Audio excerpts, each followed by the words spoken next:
পুলিশের সাবেক আইজিপি বেনজির আহমেদের বিরুদ্ধে চার্জশিট অনুমোদন করেছে দুর্নীতি দমন কমিশন। সোমবার দুদকের একজন সহকারী পরিচালক আরও জানান, সাবেক পুলিশ প্রধানের সম্পদের তথ্য চেয়ে বেশ কয়েকটি দেশে চিঠি দেওয়া হয়েছে। বিস্তারিত জানাচ্ছেন নজরুল ইসলাম। চলতি বছরের ফেব্রুয়ারি মাসের ২০ তারিখ ১১,৩৪,৫০,০০০ টাকা পাচারের অভিযোগে পুলিশের সাবেক মহাপরিদর্শক বেনজির আহমেদ তার স্ত্রী ও ২ কন্যার বিরুদ্ধে মামলা করে দুর্নীতি দমন কমিশন। উপপরিচালক হাফিজুল ইসলাম বাদী হয়ে এই মামলাটি করেন।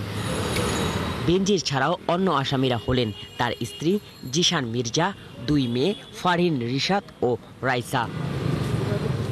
মামলার এজাহারে বলা হয়েছে, বিভিন্ন ব্যাংকের ৬০টি হিসাব থেকে সর্বমোট ১১.৩৪ কোটি টাকা উত্তোলন করে দেশ ছাড়েন এই পুলিশ প্রধান।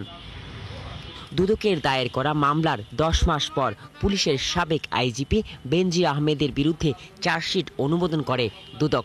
বিভিন্ন ব্যাংক হিসাব, ব্যবসা প্রতিষ্ঠান, যৌথ মূলধনী প্রতিষ্ঠানে বিনিয়োগ দেখিয়ে স্থানান্তর, হস্তান্তর, রূপান্তর করার তদন্তকালে বেরিয়ে আসে।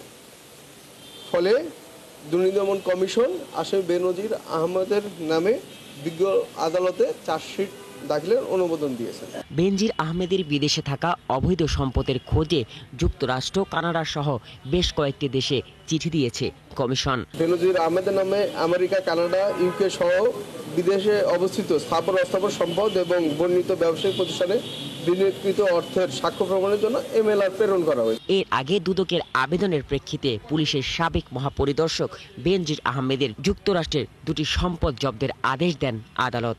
সম্পদগুলো কেনা হয় ২০২৩ সালের জুনে, যার প্রতিটির আনুমানিক মূল্য $2,15,০০০ মার্কিন ডলার। নজরুল ইসলাম, ৭১, ঢাকা।